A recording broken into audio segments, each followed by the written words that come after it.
지난 한 주간도 삶의 현장 속에서 수고 많으셨습니다.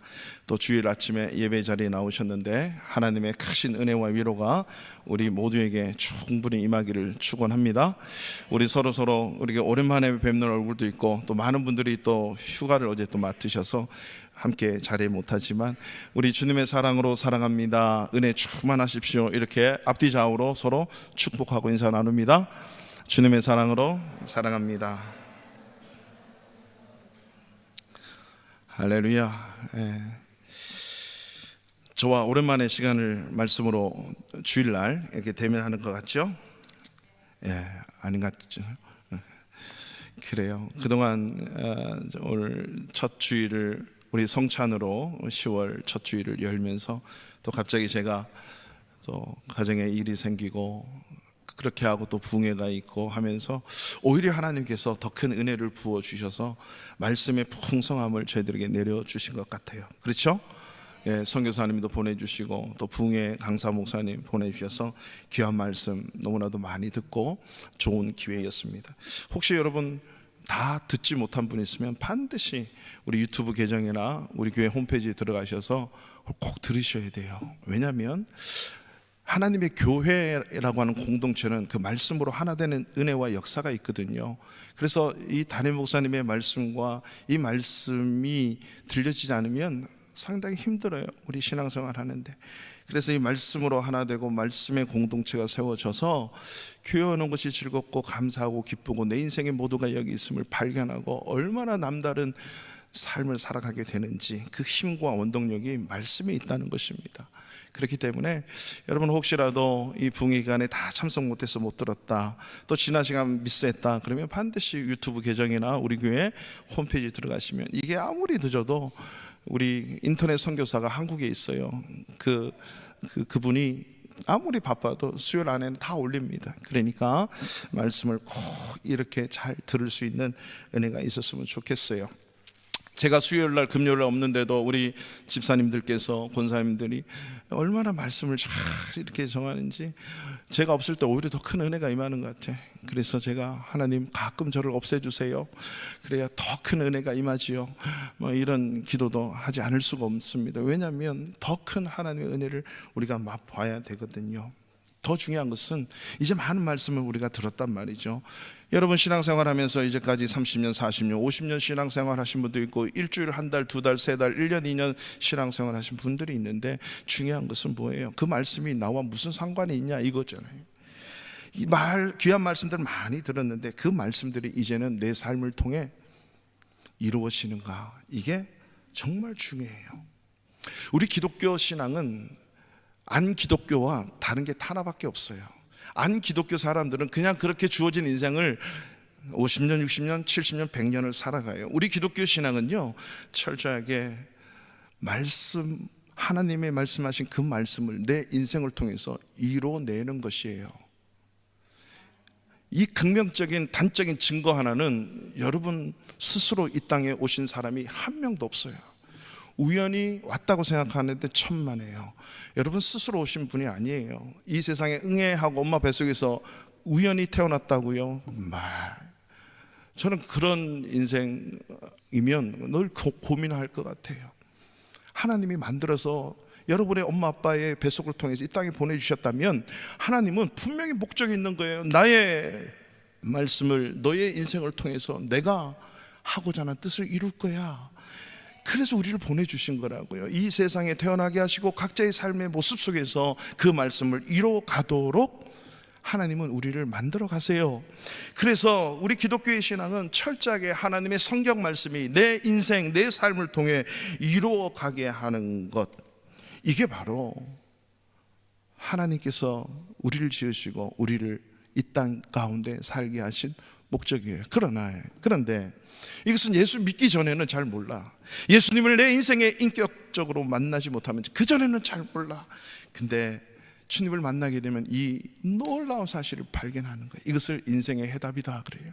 인생의 답을 가지고 사는 인생. 이게 우리 예수 믿는 사람들의 인생이에요. 세상에 많은 사람, 안 기독교 사람들은 그 해답을 찾으려고 이것도 해보고 저것도 해보고 이렇게 살아도 보고 저렇게 살아도 보고 이런 사람하고 결혼하고 저런 사람하고 결혼하고 이렇게도 원서 써보고 저렇게도 해보지만 우리 기독교인들은 답을 알고 가는 인생이에요. 이 얼마나 행복하고 확실한 인생입니까? 오늘이 무슨 날이에요? 라고 우리 찬양 인도하는 집사님이 말씀하셨죠. 어떻게 제가 하고 싶은 멘트를 예배 시간 다 하는지 너무 몰라요. 이번에 우리 부흥강사 목사님이 오셔서 목사님, 저 찬양 인도하시는 분이 부목사님이세요.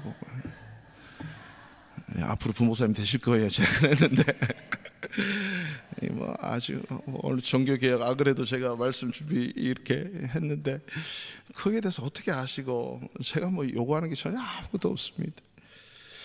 오늘이 504년 전에 1517년 10월 31일이 금요일인데 종교개혁의 발화가 시작이 된 시발점이 된 날이에요. 종교개혁 날 기념일이죠. 504번째 되는 날이에요. 지난 주간에 우리 강사 목사님과 함께 예정이 없었어요. 근데 어떻게 해서 독일을 방문했는데 종교개혁제를 보고 싶다 했는데 그곳을 다녀왔는데요. 사실 제가 폴란드에 오면서 잘 몰랐어요, 처음에는. 근데 가만히 보니까 이 비텐베르크라고 하는 도시가 이 폴란드에서 밟으면, 죄송합니다, 밟는다는 표현을 써서 달리면 한 6시간 600km 안짝에 있더라고요. 그래서 와, 저기 이렇게 가깝네, 한번 가봐야겠다. 왜냐하면 신학 공부를 하는 모든 우리 신학생들의 로망 중에 하나가 그 루터가 종교개혁을 시작한 그 비텐베르크, 지금은 성교회라고 하는데 그 당시에는 대학교에 속한 교회였어요. 그 대학교 교회, 즉 성당 정문에 95개의 논제를 갖다가 붙여놓은 거, 그것이 종교개혁의 시발점이 된 거거든요. 그래서 그것을 한번 가봐야겠다 이러는 게 모든 그 우리 신학 공부를 하는 신학생들의 로망 중에 하나예요. 근데 와서 제가 폴란드에 살다 보니까 거기가 바로 있는 거예요. 바로 국경선 근처에. 와, 얼마 아니면 가겠네, 이런 로망을 갖고 있었는데 마침 희한하게 기회가 되어서 이번에 그곳을 다녀오게 됐습니다. 여러분, 루터가 중요한 것이 아니고 그 당시에 16세기에 왜 그런 종교개혁을 할 수밖에 없었나라고 하는 거죠. 저는 그 비텐베르크 95제의 논제가 박혀있는 그 정문 앞에 서서, 그리고 그 교회 종탑에 뺑 돌아가면서 서 있는 그 글귀가 라틴어인데 내 주는 강한 성이요 진리는 살아서 영원하리라 라는 그 찬송가 가사가 교회 종탑에 붙여 있는 거예요. 우리가 오늘 찬양 시간에 불렀던 그 찬양 가사가, 저는 그 정문 앞에 서서 우리 교회를 한번 돌아보게 된 거예요. 루터의 95개의 논제가 거기에 달리면서 종교개혁이라고 하는 개혁, 뜯어 고치는 거거든요. 리폼드, 다시 만드는 거예요, 형태를.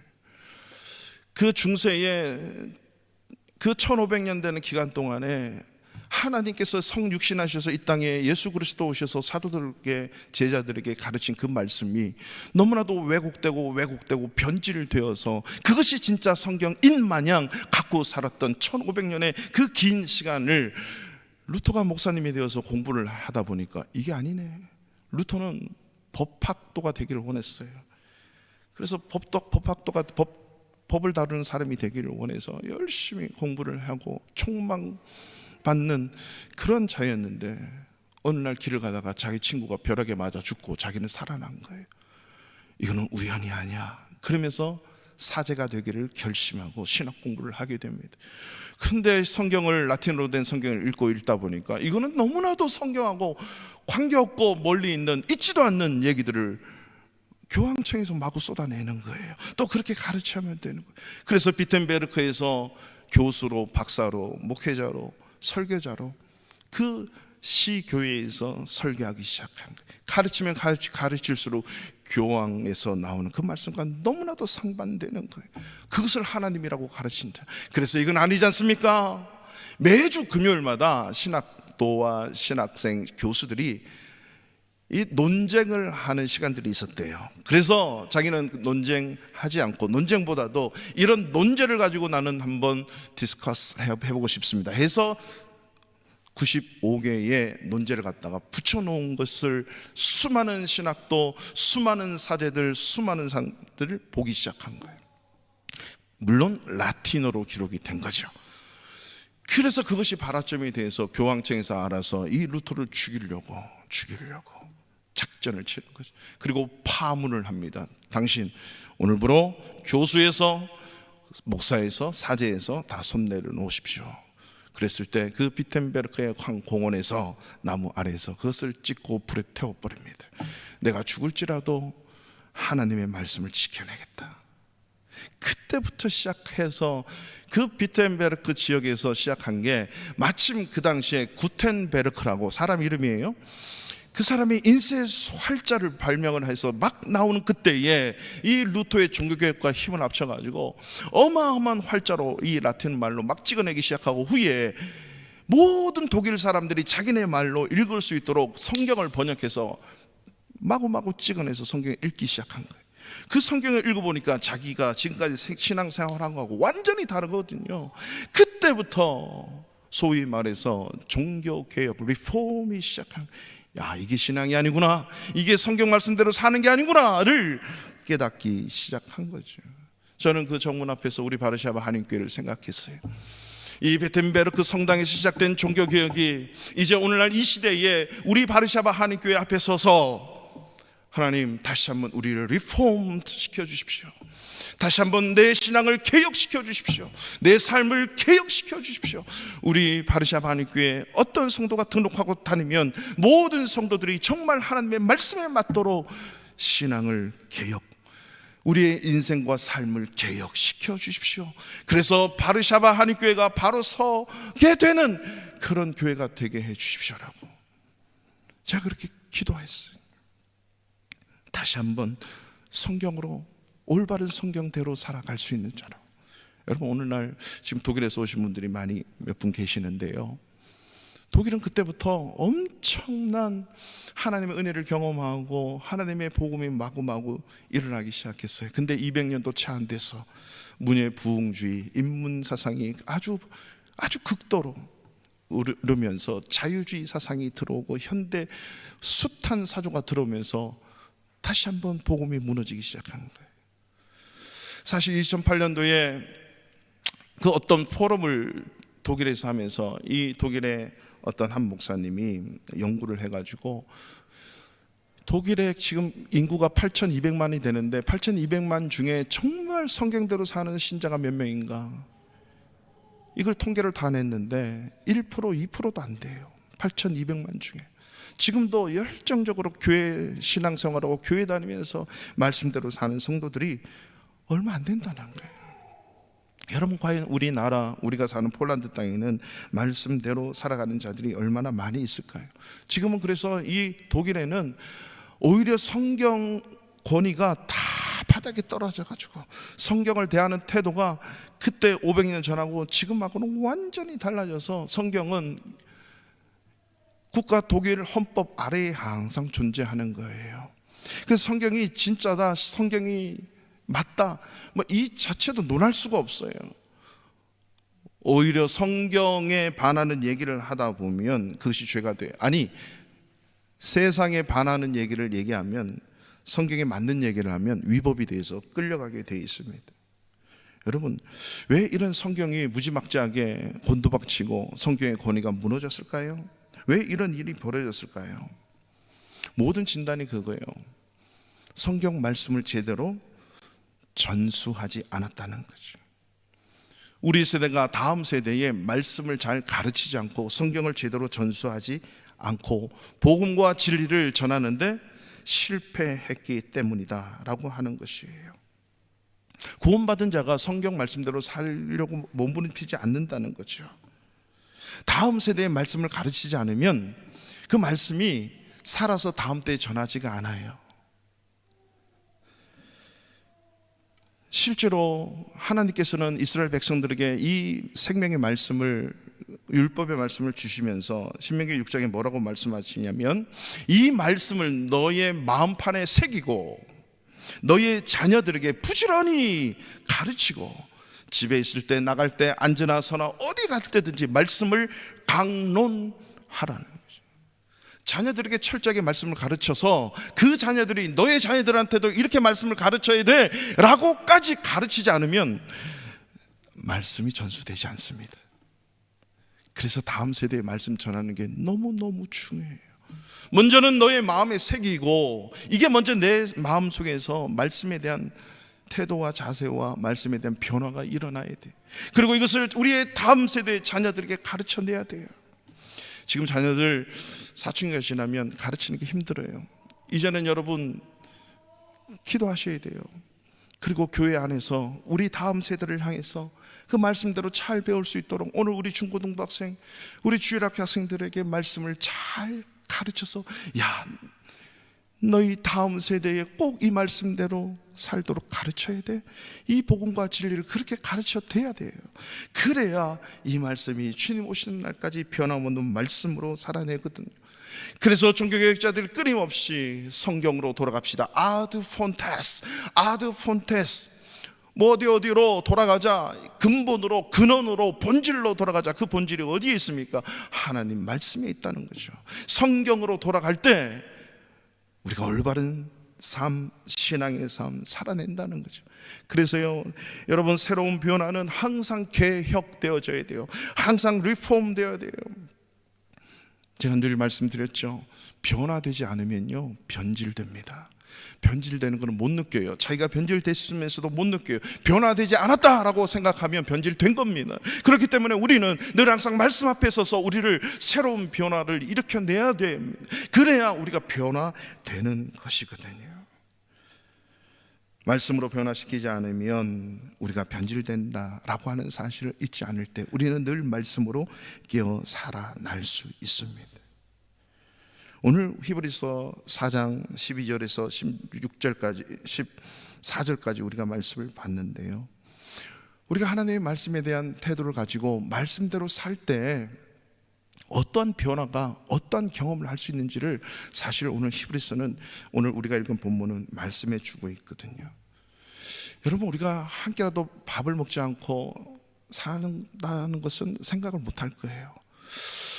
아무 생각 없이 하루에 세 끼를 먹지만은 그 먹는 세 끼가 우리의 육신에 에너지를 주고 우리를 건강하게 만든다는 것은 어느 누구도 부인할 수 없는 진실, 진리예요. 늘 먹어야 우리 육신이 살거든요. 보이지 아니하는 하나님과 나와의 연결은 하나님의 성경 말씀이라고 하는 것과 연결이 되어 있다는 사실을 여러분 꼭 믿으시기 바랍니다. 보이지 않는 하나님과 나는 말씀으로 연결이 되어 있어요. 이 말씀으로 연결되지 않으면 나는 영은 죽어가는 것이에요. 그렇기 때문에 끊임없이 우리가 말씀대로 살아갈 때 그 말씀이 경험되어지고 그 말씀으로 인해서 내가 변화되는 걸 느끼는데, 그것을 오늘 우리 히브리서 4장 12절에서 말씀하고 있거든요. 우리 4장 12절 말씀 다 같이 한 절 말씀 읽어볼까요? 시작. 하나님의 말씀은 살아있고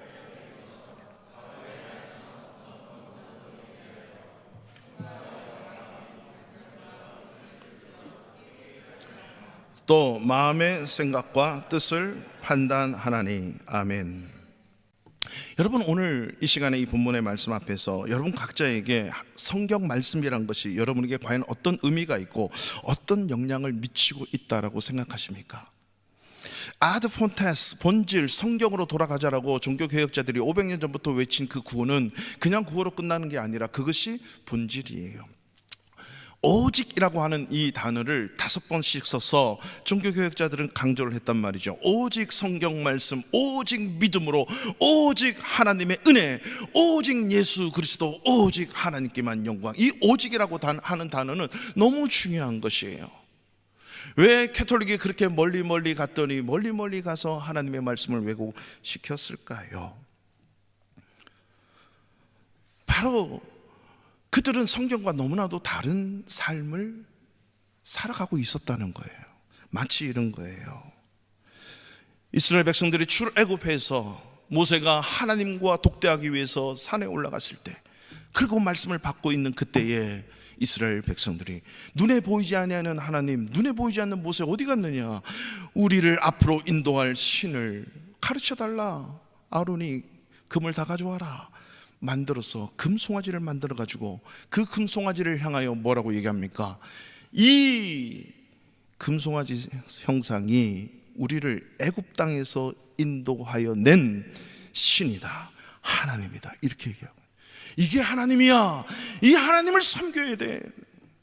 마치 종교개혁 있었을 그 당시에 숱한 사람들이 그것이 진짜 하나님이 말씀하시는 것처럼, 하나님은 그렇게 성경에서 결코 말씀하지 않았는데 면죄부를 사야 구원 얻을 수 있고, 교황의 말에는 아무런 오류가 없고, 고해성사를 끊임없이 해대야 죄를 용서받을 수 있고, 이런 성경에 있지도 않는 얘기들을 마구 쏟아내니까 성경을 읽지 못한 숱한 독일 민족이나 독일 국민이나 그 당시에 모든 로마에 속한 그 국민들은 이게 진짜구나 라고 따라갔단 말이죠.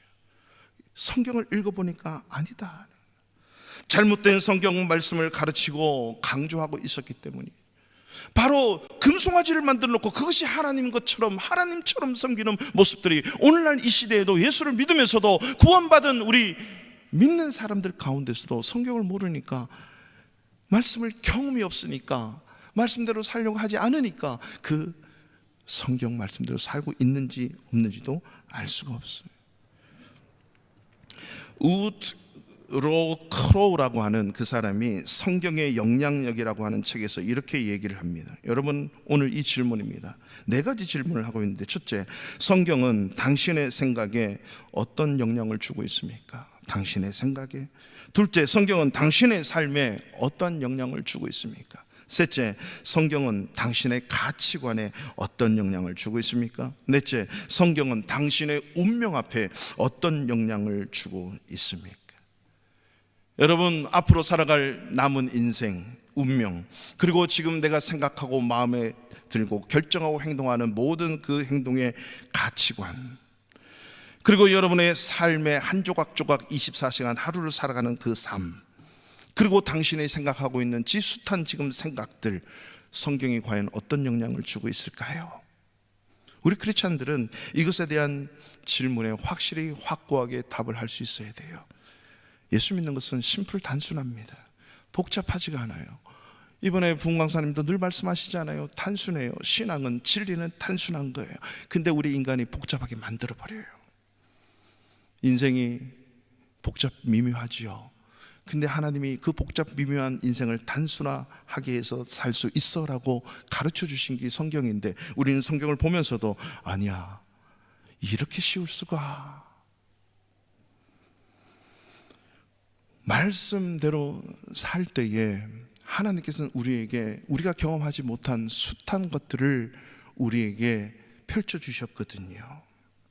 그것이 바로 오늘 12장에서 4가지로 우리는 살펴볼 수 있습니다. 말씀대로 살 때 경험할 수 있는 4가지. 마침 오늘 여러분들에게 우리 교회 내년 달력을 카렌다를, 탁상 카렌다를 나눠드리려고 준비를 해놨는데, 여기에 아주 크게 말씀대로 살기 이렇게 되어 있어요. 이 말씀대로 우리가 살지 않기 때문에 하나님의 은혜와 능력을 경험할 수 없거든요. 말씀대로 살면 경험할 수 있어요. 마치 이런 거예요. 결혼하지 않고 애를 낳지 못하면 아무리 결혼에 대해서, 아기 자녀에 대해서 얘기해봐야 사실 실감이 잘 안 나요. 그렇지 않나요? 잘 실감이 안 나요. 제가 그랬었거든요. 그런데 내가 결혼하고 자녀를 낳고 자녀를 키워보면 뭔가를 조금 하나 아는 것 같거든요. 우리가 말씀이 내 삶에 떨어졌을 때 말씀대로 살아보고 그 말씀이 주는 경험을 해봐야 그거구나. 마치 이런 거예요. 우리가 코로나를 경험하지 못했고 코로나 바이러스를 경험하지 못했을 때는 너무 살벌하게 떨었어요. 이게 막 날아다니는 것 같고 문짝에 남겨져 있는 것 같고 막 나무 잡은 그 문고리 잡으면 나도 걸리는 것 같고 막 제가 그랬잖아요. 코로나 바이러스 그렇게 쉽게 옮기지 않는다고.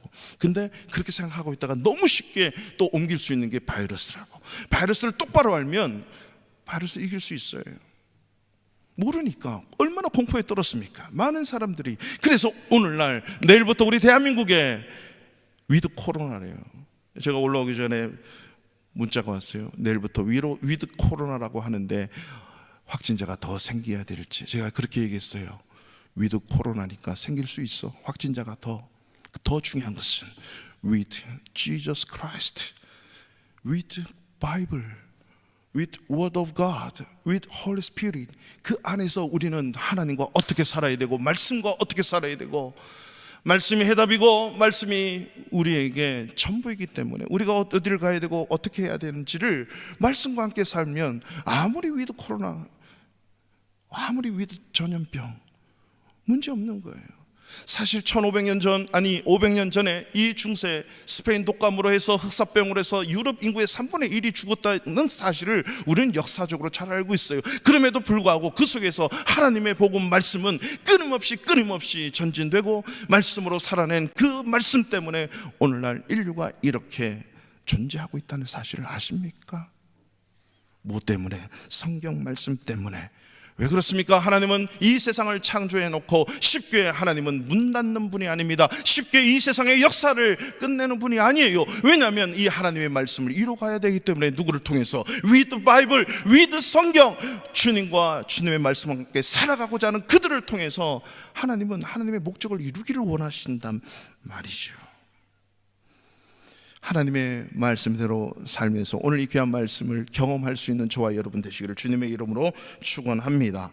첫 번째, 하나님의 말씀에는 살아있다는 것을 경험하는 것입니다. 말씀대로 살 때 하나님의 말씀이 살아있다는 것을 경험할 수 있는 겁니다. 여러분, 여기서 12절 계속 한번 띄워주세요. 하나님의 말씀은 살아있고 활력이 있어. 살아있다. 여러분, 살아있는 것을 뭐라고 합니까? 생명체예요. 생명은 움직이는 것이에요. 호흡하는 것이에요. 움직임이 있다라고 하는 것입니다. 요한복음 1장을 여는 그 첫 번째 구절이 뭡니까? 태초에 말씀이 계시니라. 이 말씀이 하나님과 함께 계셨으니 이 말씀은 곧 하나님이라 하면서 14절에 가면 말씀이 육신이 되어 우리 가운데 거하심에, 즉 그 말씀을 3단 논법에 의해서 보면 말씀은 예수 그리스도라는 거예요. 그 예수 그리스도는 하나님과 태초 때부터 이미 영원 전부터 하나님이 예수님과 함께 말씀으로 계셨는데 그 말씀이, 로고스의 말씀이 육신이 되어 우리 가운데 거했다는 건 예수 그리스도가 이 땅 가운데 우리 가운데 오셨거든요. 그러면 그 예수님이 지금 어디 계세요? 2000년 전에 그 예수님이 우리 죄 때문에 십자가에 돌아가셔서 죽으시고 그리고 3일 만에 부활해서 승천해서 하나님 나라, 하나님 우편에 앉아 계셔서 지금 번듯하게 새파랗게 시퍼렇게 살아 계셔서 지금도 역사를 주관하시고 예수 믿는 자를 보호하시고 예수 믿는 자를 이끄시고 인도하시는 분이 바로 하나님인 줄로 믿습니다. 그 하나님의 본체가 바로 말씀이요, 말씀의 본체가 예수 그리스도요. 그 예수 그리스도가 하나님이세요. 그분이 어떻게 해요? 살아있다. 이 말은요, 생명이 생명을 낳는다는 거예요. 죄로 말미암아 죽어있는, 영적인 죽어있는 이 땅의 숱한 죄인들을 예수 그리스도께서 생명, 즉 말씀으로 생명을 주신다는 거죠. 여러분, 생명이 생명을 낳지 죽은 사람이 생명을 못 낳아요. 서로 가다가 살아있는 생명체가 그 생명체를 낳다가 그 어미는 죽임을 당할 수는 있습니다. 그러나 그 어미가 죽었는데 생명체를 잉태할 수도 없고 생명을 낳을 수가 없어요. 그렇기 때문에 하나님의 말씀이 살아있다라고 하는 것은 그 말씀 자체가 우리의 삶과 우리가 호흡하듯이 내가 살아가는 그동안 이 말씀이 살아서 나와 함께 있다는 겁니다. 이 살아있다는 것은 어떤 경험이 있냐면요, 말씀대로 살 때 제가 은혜를 받고 성경책을 읽는데 말씀이 막 살아있는 거예요. 성경책을 놓을 수가 없어요. 왜? 살아있어가지고. 제가 원래는 이게 환절기만 되면 꼭 기관지염을 엄청 심하게 앓아요.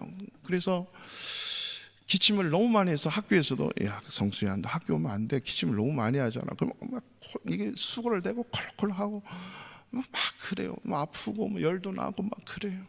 그래도 죽어도 학교는 가야 된다라는 어머님의 말씀에 순종하기 위해서 죽지 않는 이상 학교로 가서 아무리 기침을 하고 막 열이 나도 학교로 가는 거예요. 제가 계속 그랬어요. 환절기 때마다. 그리고 또 온도 변화가 있으면 또 기관지염이 앓고 편도선을 앓고 정말 힘들었어요. 그날도 도서관에서 공부가 하기 싫어가지고 성경을 읽는데 콧물이 나고 열이 나고 성경을 읽었어요. 하나님 저 좀 고쳐주세요. 말씀이 있는데요, 말씀의 글자가 저에 대한 경험이에요. 툭 튀어나와요. 그리고 저의 눈을 만지고 코를 만지고 목을 만지고 근육을 만지기 시작하는 거예요. 뭐가? 말씀이 저를 막 때리는 거예요. 순식간에 다 났어요. 그때부터 없어요. 아멘. 그때부터 없어졌어요. 환절기 때마다 제가 기침 감기하고 말씀이 살아서 죽어있는 세포들을 다 살려내는 거예요. 내 안에 죽어있는 모든 것들을 살려내는 거 살아있는 말씀 외에는 없는 줄로 믿으시기 바랍니다. 이게 살아있는 말씀이에요. 죽어있는 것을 살리는 거예요. 죄로 말미암아 멀어져 있고 하나님이 보이지 않습니까? 하나님의 관계가 멀어졌습니까? 변질되어 있습니까? 죽어가고 있습니까? 살려내는 것, 이게 말씀대로 살 때 경험할 수 있는 거예요. 둘째는요, 하나님의 말씀은 활력이 있대요. 오늘 12절 보세요. 하나님의 말씀은 살아있고 활력이 있다. 옛날 한글 번역 성경에는 개역 한글 전에, 개역 한글에, 개역 개정 전에 운동력이 있어 라고 했어요. 운동력. 여기서 운동력으로는 운동이라고 하는 것은, 움직인다라고 하는 것은 에너지가 있다는 거예요. 포텐셜, 잠재적인 에너지가 있는 거예요. 힘이 있어요. 영향력이 있다는 거죠. 뭔가 푹푹 치는 거예요. 영향력이 있다는 거죠. 에너지가 있고 영향력이 있다라고 하는 거거든요. 효과가 있다라고 하는. 그리고 뿐만 아니라 이 활력이라고 하는 것은 이 견인하다 이런 말이 있어요. 끌어낸다 이런 말이 있어요. 왜냐하면 힘이 있기 때문에 거기에 막 끌려가는 거예요. 왜? 파워가 있기 때문에. 여러분 비행기 많이 타보셔서 아시겠지만, 비행기 후진하는 비행기 혹시 타보셨습니까? 스스로? 비행기는 스스로 후진을 못해요. 후진 기아가 없어요. 자동차처럼 후진 기아를 넣고 뒤로 가지 않습니다. 여러 가지 이유가 있습니다. 그렇지만 그 엄청난 무게의 비행기를 미는 납작하게 생긴 차 있잖아요. 앞에 그 조종석 밑에 바퀴를 딱 껴서 쫙 가는 거죠. 이걸 토잉카라고 하는데, 토잉카는 자기 그 비행기의 15배의 무게까지도 민대요. 이 토잉카가 꽉 잡고 쫙 밀었을 때 비행기가 흔들리지 않고 정상적인 앞으로 갈 수 있는 그 위치까지, 활주로까지 딱 가게 만드는 거예요. 정상적인 항로를 똑바로 갈 수 있도록. 하나님의 말씀은 내가 말씀대로 살려고 노력하면 그 말씀이 아무리 내가 지쳐있고 힘들고 어렵고 아파도 내가 말씀에 클릭이 되면 그 토잉카처럼 그 말씀이 나를 견인하는 거예요. 나를 끌고 가는 거예요. 내가 그 말씀을 붙들면 언제든지 내가 싫으면 말씀을 놔버려요. 내 감정과 내 환경과 내 기분에 따라서 하나님 말씀을 어떨 때는 놓고 어떤 때는 붙들고 필요할 때만 찾거든요. 우리의 신앙은 그게 아니에요. 하나님 말씀에 꽉 붙들려 있으면 정상적인 항로 위에서 비행기가 달릴 수 있도록 이게 꽉 물어져서 나를 토잉카처럼 밀어내는 거예요. 아니야, 그렇게 가면 안 돼. 아니, 이렇게 가야 돼. 그래서 정상적인 비행을 할 수 있는 그 위치까지 놓는 거예요. 이게 하나님의 말씀이 활력이 있다는 거예요. 나를 철저하게 어떤 삶 속에서도 견인하는 거예요. 아무리 내가 궤도 이탈을 해도 그 궤도 이탈된 것을 힘있게 나를 끌어 움직일 수 있는 힘, 이것이 바로 말씀의 능력인 줄로 믿습니다. 우리가 예수 믿는 사람은 하나님의 사람이라고 그러고 하나님의 능력으로 사는 사람이라고 그래요. 그래서 이것을 디모데후서 5장 3장 17절에 이렇게 말씀하고 있거든요. 하나님의 사람으로 온전케 하며, 뭐가? 하나님의 말씀이 모든 선한 일을 행할 능력을 갖추게 하려 함이라. 왜? 말씀이 하나님의 영감으로 되었고 이 하나님의 성경이 하나님의 말씀대로 살 뿐만 아니라 하나님의 말씀대로 살 수 있는 능력을 준다는 거거든요. 이게 말씀대로 살 때 경험할 수 있는 은혜요 체험이라고 하는 거예요. 말씀대로 살지 않겠다, 내가 그 클릭을 하지 않으면 결코 그 토잉카의 힘을 맛볼 수가 없어요. 내가 그 토잉카의 힘을 맛보겠습니다고 할 때, 비행기가 클릭이 됐을 때 밀고 가야 그것이 움직이는 거예요. 마찬가지예요. 하나님, 제가 말씀대로 살겠습니다 결단하며 말씀 붙들고 살아내고 실천할 때 하나님의 말씀이 나를 움직일 수가 있어요.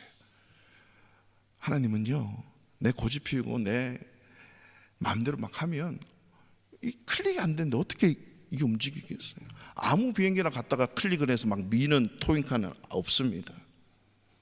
명령이 떨어졌을 때, 그리고 오케이 기장이 했을 때 토잉카가 와서 꽉 잡아서 밀기 시작하는 거예요. 마찬가지, 말씀대로 살겠습니다, 말씀대로 살겠습니다, 말씀이 나에게 임해 주십시오, 말씀이 내 안에 들어왔을 때 나를 붙들고 움직여가는 거, 이게 바로 활력이라고 하는 거죠. 저는 이번에 강사 목사님으로 오신 김기도 목사님을요, 개인적으로는 3번을 대면을 했어요. 뭐 계속 교제가 있었던 목사님도 아니에요. 3번을 대면을 했는데 2001년도인가 2년도인가 제가 강도사로 섬길 때 안수 집사님으로 오셔서 부흥회를 하셨어요. 안수 집사님. 그리고 2013년도에서 인도에서 선교사 재충전 수련회 위로회 하신다고 오셨어요. 그때 또 만났어요. 그리고 8년이 지난 지금 이번에 만나서 이번에는 한 2주 동안 같이 밥을 먹고 같이 다녔는데, 이분을 통해서 제가 느낄 수 있는 게 있었어요. 뭐냐면 늘 기동력이 뛰어나, 늘 항상 너무 활력이 뛰어나요. 그분 옆에 있으면 이 행복 바이러스가 막 있어가지고 늘 웃고 밥도 마시고 모든 게 힘이 나요. 왜 그런가 제가 가만히 옆에서 봤어요. 늘 복음과 말씀과 진리로 똘똘 뭉쳐있는 분이에요. 늘 하나님의 생각으로 늘 뭉쳐있는 분이에요. 늘 진리의 말씀으로 뭉쳐있는 분이에요. 늘 활력이 있을 수밖에 없는 거예요. 그 기동력이 이름대로 그 활력이, 운동력이 있어서 어떤 자들에게 영향력이 있다라고 하는 거죠. 여러분, 센치해지고 무기력해하고 무의미한 인생을 혹시 사시는 분 있어요? 밥맛이 없고 늘 아프고 힘들고 어렵고 무기력해가지고 늘 이렇게 처져 있고, 말씀을 집어넣으십시오. 말씀을 집어넣으십시오. 말씀에 클릭하십시오. 말씀에 붙잡혀 보세요.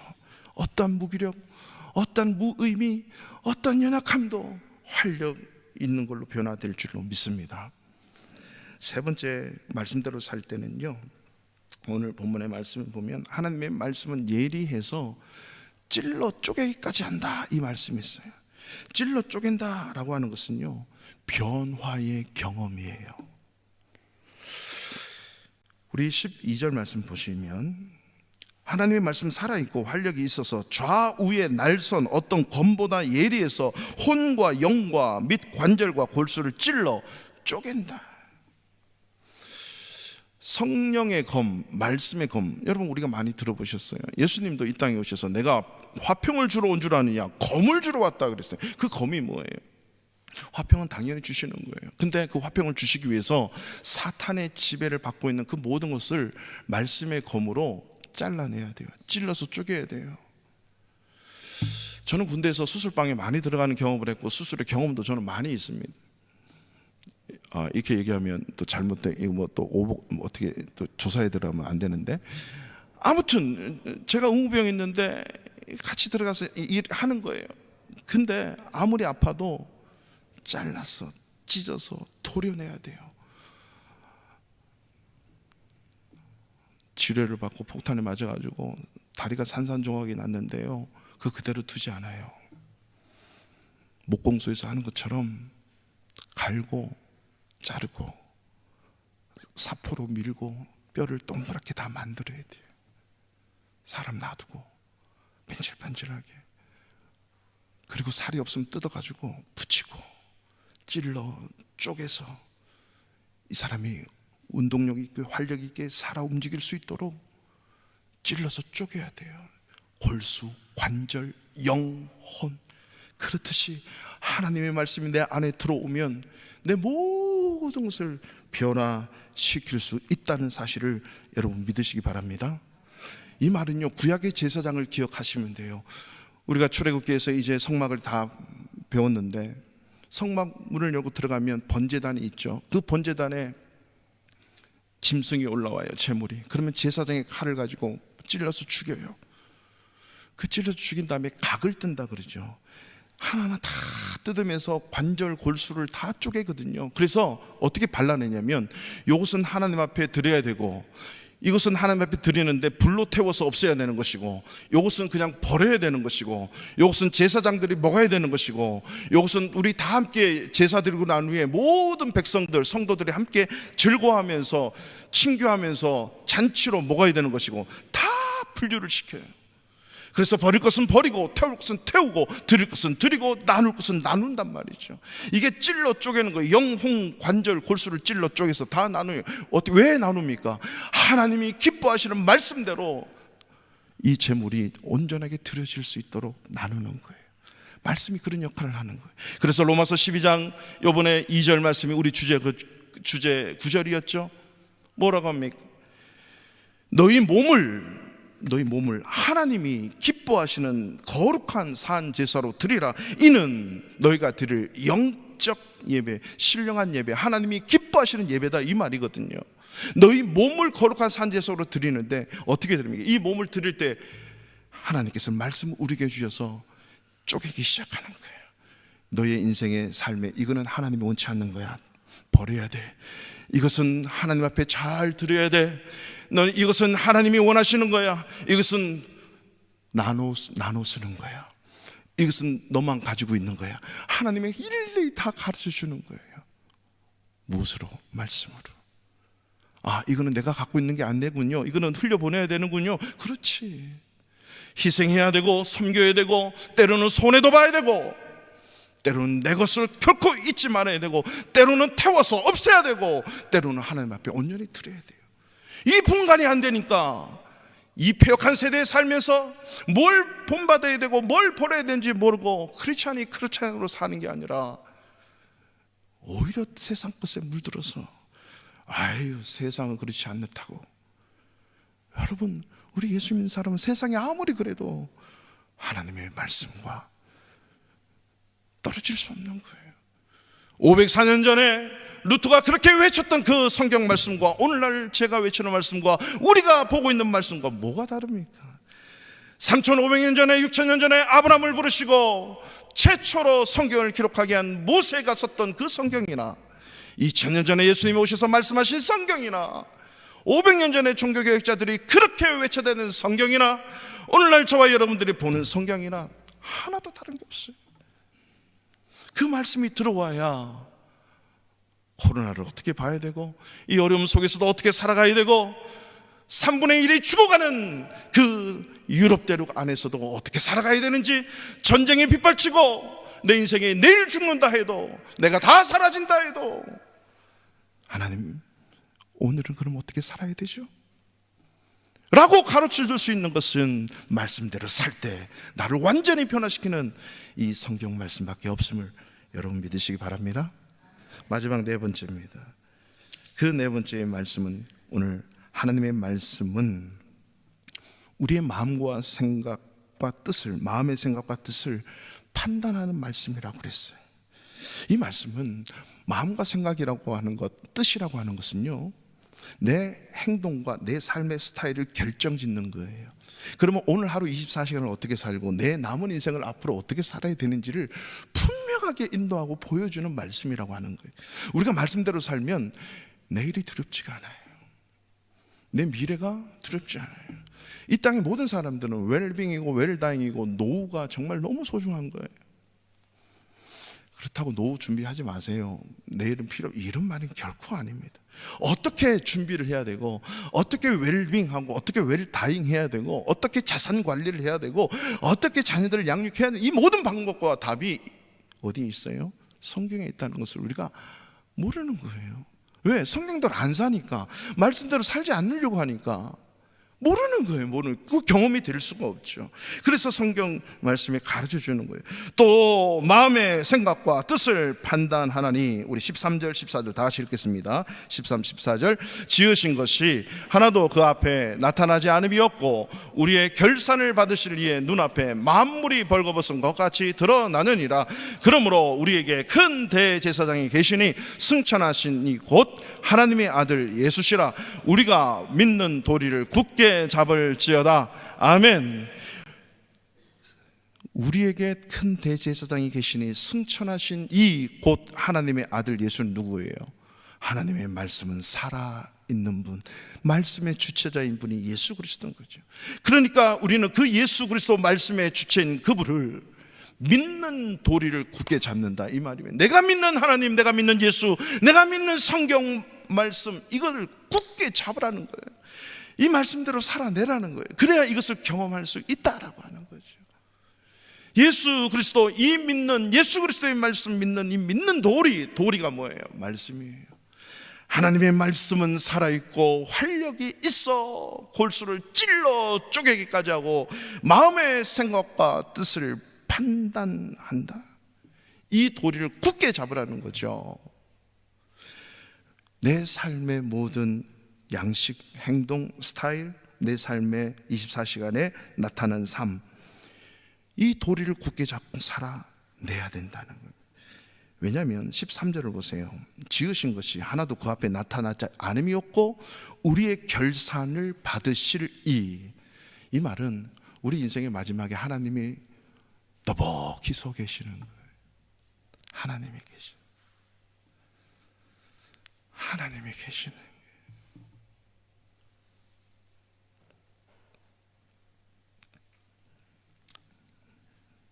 제 장모님이 이제 제 아내를 만나고 눈을 뜨시면서 눈물을 쭉 흘리면서 그때 화상으로 제가 여기 있는데, 여보 마지막이에요, 어머니에게 인사하고 기도 한번 해주세요. 제가 어떤 기도를 해야 될지 몰라가지고 그 숨 넘어가는 그 장면을 보면서 제가 어떻게 기도해야 될지 정말 몰랐어요. 목사인데도 하나님, 우리 어머님 받아주세요. 모든 고통의 인생의 순간들, 아픔, 질병 이제 다 놓고 주님 품에 안기는데 주님 꼭 껴안아 주시고 받아주세요 하니까 저는 잘 안 보였어요. 눈물을 쭉 흘리시더니 그냥 안기셨대요. 기도 받으면서. 마지막 우리의 결산, 우리의 죽음을 받으실 그분의 눈앞에 그 인생이 다 드러나는 거거든요. 마음, 생각, 뜻 다 드러나요. 여러분, 우리가 인생이 하나님 말씀에 사로잡혀서 다 드러나야 진짜 인생다운 인생을 살 수 있어요. 이 마음 생각은 정말 나밖에 몰라요. 내 아내도 남편도 어떤 누구도 몰라요. 하나님과 나밖에 몰라요. 근데 말씀 앞에 서면 내 마음이 똑바른지 내 생각이 틀린지 올바른 건지, 내가 오늘 하루 24시간 사는 게 이게 정말 온전한 건지를 말씀 외에는 답이 없어요. 그래서 하나님과 나와의 독대할 때는 늘 말씀 앞에 서는 거예요. 내 기분과 감정과 환경에 따라 서면 안 돼요. 하나님 안 보여요. 아무리 기분과 감정이 그래도 그걸 버릴 때는 버릴 줄 알아야 돼요. 내 기분 감정 붙들고 있으면 하나님의 말씀이 들어올 수가 없고 역사될 수가 없어요.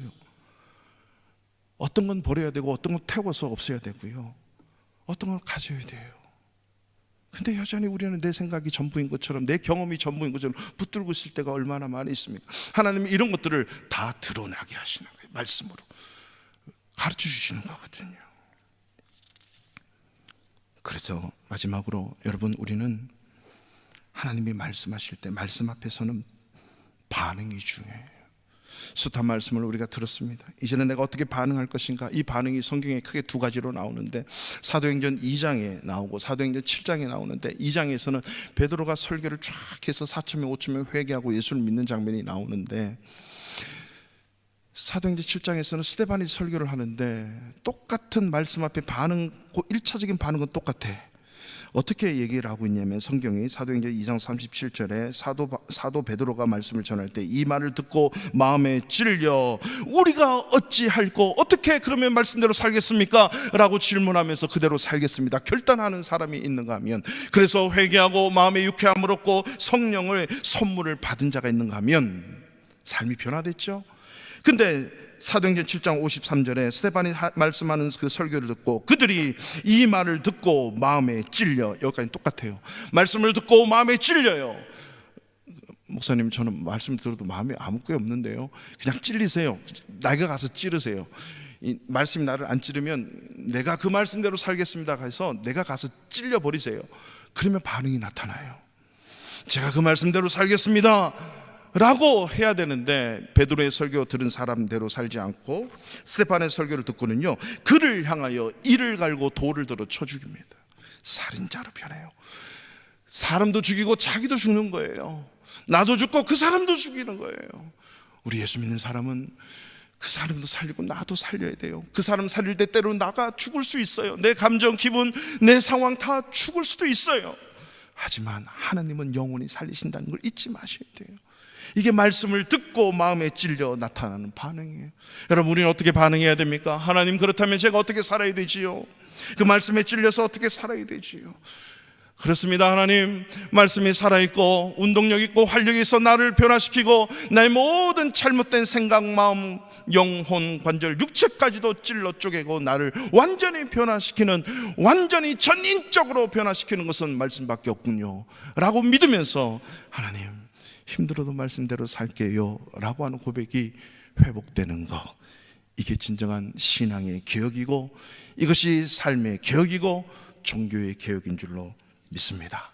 우리 예수 믿는 사람 삶의 목적은 내 인생, 주어진 인생을, 내 남은 인생을 통해서 살아계신 하나님의 말씀을 이루어가는 겁니다. 내 삶을 이루어가는데 하나님의 말씀이 필요합니다가 아니라, 하나님, 내가 살아있는 이 이유는 내 뜻을 이루는 것이 아니라 하나님의 말씀을 이루어가는 인생입니다 라는 고백이 되어질 때, 이 말씀이 여러분에게 클릭되어 이 놀라운 경험과 이 놀라운 체험들이 여러분 삶을 풍성할 줄을 믿습니다. 오늘 이 시간 그 자리에 일어나